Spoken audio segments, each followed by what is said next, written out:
करणंही निषिद्ध मानलं जात होतं.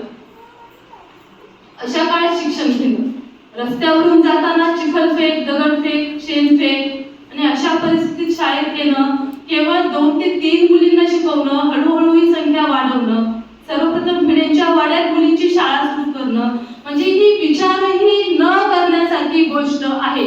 लक्षात घ्या, मुलींनी शिक्षण घेणंच मुळात पाप मानलं जात होतं. अशा काळात शाळा सुरू करणं, अशा काळात पतीच्या खांद्याला खांदा लावून उभा राहणं ही साधी गोष्ट नाहीये मुलींनो. माहिती आहे आपल्याला, परंतु विचार करूया. आणि फक्त शिक्षणामध्येच त्यांनी सुरुवात केली आहे अशा नाहीये, तर सामाजिक कार्यही फार मोठं आहे. त्या वेगळ्या सामाजिक कार्यावरही आपल्याला प्रकाश टाकावा लागेल. कचफोडीचे बंड असतील, नाभिकांचा बंड असेल, तर का केला बरं नाभिकांचा बंड? विचारलाय तुम्ही स्वतःला प्रश्न? निश्चित माहिती आहे तुम्हाला, त्यावेळेला सती प्रथा होती, बरोबर आहे. आणि जे सती गेले नाहीत त्यांचं केशव पण केलं जात होतं.